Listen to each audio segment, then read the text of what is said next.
పరిణామాలపై తమన్ బయట ఒకసారి విందాం సార్. తమన్ బయట ప్లే చేయండి. ఒక అన్నం పెట్టేవాడు కూడా ఒక ప్రొడ్యూసర్ని దేవుడిలాగా చూడాలి.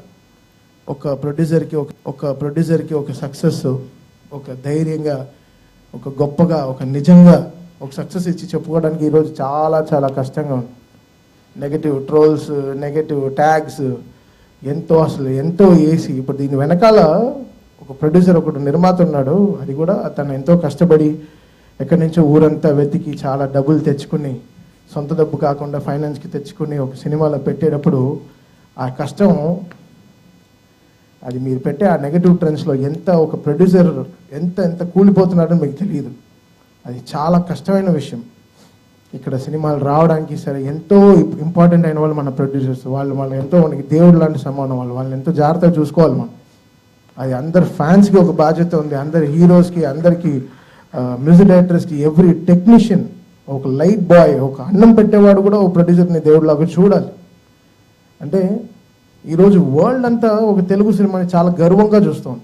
Telugu cinema is shining. ఏ తమిళ డైరెక్టర్కి వెళ్ళినా సార్ తెలుగులో ఒక సినిమా చేయాలి సార్, మంచి హీరో చెప్పండి అంటాడు. ఏ మలయాళం డైరెక్టర్కి వెళ్ళినా ఒక తెలుగులో ఒక సూపర్ చెప్పినారు, ఎక్స్ట్రాడినరీ సబ్జెక్ట్, తెలుగులో ఒక సబ్జెక్ట్ చెప్పాలి. ఏ కన్నడ దగ్గరికి వెళ్ళినా ఒక తెలుగులో చెప్పాలంటున్నారు. హిందీ వాళ్ళ దగ్గరికి వెళ్ళి మన నేను బేబీ జాన్ చేసినప్పుడు కూడా తెలుగులో ఒక సూపర్ సబ్జెక్ట్ చేయాలి బ్రదర్ చెప్పండి అంటున్నారు. This is how Telugu cinema shining today. మనమే మన సినిమాని చంపేసుకుంటూ ఉంటే మనమే మన సినిమాని చంపేసుకుంటున్నామని చెప్పి ఆ మ్యూజిక్ డైరెక్టర్ తమన్. దీనికి చిరంజీవి గారు స్పందించారు సార్. ఆయన మాట్లాడింది ఒకసారి వినిపిస్తాను. నిన్న నువ్వు మాట్లాడిన మాటలు హృదయాన్ని తాకేలా ఉన్నాయి. ఎప్పుడూ సరదాగా మాట్లాడుతూ ఉండే నీలో ఎంత ఆవేదన ఉండడం నాకు ఒకంత ఆశ్చర్యంగా కూడా అనిపించింది. కానీ మనసు ఎంత కలత చెందితే నువ్వెంతగా స్పందిస్తావో అని అనిపించింది. విషయం సినిమా అయినా, క్రికెట్ అయినా, మరో సామాజిక సమస్య అయినా, సోషల్ మీడియా వాడుతున్న ప్రతి ఒక్కరూ తమ మాటల తాలూకా ప్రభావం ఆ వ్యక్తుల మీద ఎలా ఉంటుందో ఆలోచించాలి. ఎవరో అన్నట్టు మాటలు ఫ్రీనే అని చెప్పి మనం పాజిటివ్గా ఉంటే ఆ ఎనర్జీ మన జీవితాలను కూడా అంతే పాజిటివ్గా ముందుకు నడిపిస్తుంది అని చెప్పి చిరంజీవి గారు ట్వీట్ చేయడం ఇది సోషల్ మీడియాలో పెద్ద ఎత్తున వైరల్ అవుతున్నాయి సార్. అంటే సినిమా వాళ్ళు ఏంటి ఇప్పుడు ఎవరు అతీతులు దీనికి సార్? నాలాంటి వాడి పేరు రోజు బోలుడు మాట్లాడుతున్నారు. చంపుతాం, కొడతాం, మా దగ్గరకు వస్తావా, చూసుకుంటాం, నువ్వు వాడే ఏజెంటు, వీడి ఏజెంటు, వాడు డబ్బులకు అమ్ముడు పోయినా, వీడి డబ్బులకు అమ్ముడు పోయినా, ఇట్లా రోజు బూతులు తిరుగుతున్నారు. ఎన్ని రకాలుగా క్యారెక్టర్ అసోసియేషన్ చేయాలో అన్ని రకాల క్యారెక్టర్ అసోసియేషన్ చేస్తున్నారు. సో మేము ఎవరు చెప్పుకోవాలి, ధైర్యంగా ఎదుర్కొంటున్నాం.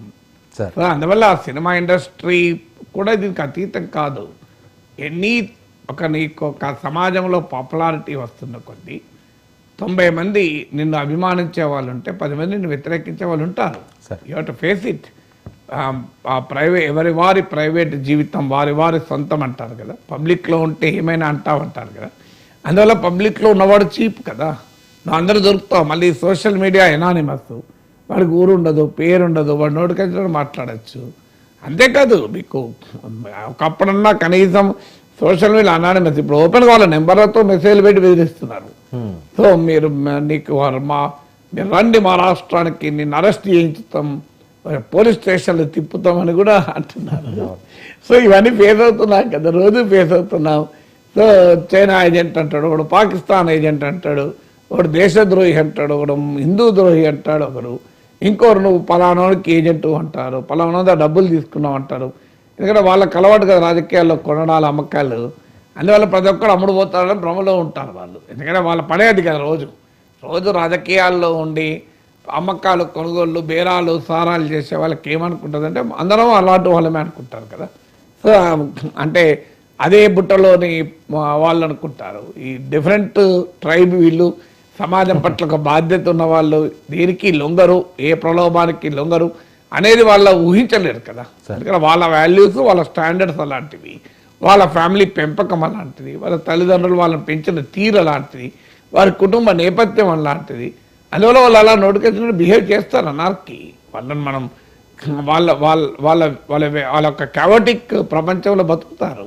అలాంటి వాళ్ళు అటాక్ చేస్తూనే ఉంటారు. అందువల్ల this is part of life. Political లీడర్ల మీద అటాక్లు చేస్తున్నారు, సినిమా వాళ్ళ మీద చేస్తున్నారు. ఇందులో ఆర్గనైజ్డ్ అటాక్ కూడా ఉంది. ఇప్పుడు మీకు సినిమా ఫెయిల్ అయినప్పుడు ఓ ప్రొడ్యూసర్ బాధపడతాడు, అలాగే మీకు ఎవరికైనా తగులుతుంది కదా.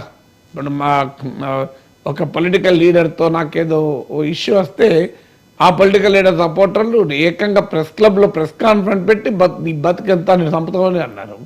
ఎవరు రియాక్ట్ అయ్యారు? ఏ సినిమా వాళ్ళు రియాక్ట్ అయ్యారా? పాలిటిక్స్లో ఉన్న వాళ్ళు. నా గుర్తు మహేష్ కుమార్ గౌడ్, హరీష్ రావు ఇద్దరు ఖండించారు, కొన్ని ప్రజా సంఘాలు ఖండించాయి. మరి ఇలా నాగేశ్వరం చంపుతామనడం ఏంటి? ఒక బాధ్యత గల రాజకీయ నాయకుడు అని చెప్పి సమాజంలో ఎంతమంది రియాక్ట్ అయ్యారు? సంపాదకులు రియాక్ట్ అయ్యారా? మీడియా రియాక్ట్ అయిందా? ఎవడు ప్రపంచం వాడిది రేపేమైనా జరిగితే సంతాప సభ పెడతారు అంతే తప్ప మీరు మనం ప్రొటెక్ట్ చేసుకోవాలి ఇండిపెండెంట్ వాయిస్. ఇలా నోటికొచ్చిన మాట్లాడే ఎవరన్నా అన్నారా? సో అందువల్ల ఇదొక నేను అనేది ఏంటంటే ఆ ఆవేదన కరెక్ట్, అది దాంట్లో అనుమానం లేదు. కానీ ఇది ఏ వ్యవస్థ దీనికి అతీతము. ఇప్పుడు ఒక మ్యాచ్లో చిరంజీవి ట్వీట్ చేసి నిజం, ఒక మ్యాచ్లో కనుక సరిగా ఆడకపోతే ఇక వాడి మీద పెద్ద అటాక్. మన రోహిత్ శర్మ, విరాట్ కోహ్లీ అది జరగలేదు. మన ఆస్ట్రేలియాలో బార్డర్ గవాస్కర్ ట్రోఫీ జరుగుతున్నప్పుడు సో రోహిత్ శర్మ సరిగా ఆడలేదు. వాళ్ళ అఫ్కోర్స్ ఆయన చివరికి ఆయన టీంలోకి వెళ్ళి డ్రాప్ చేశారు. సో ఆయనే నేను వెళ్ళి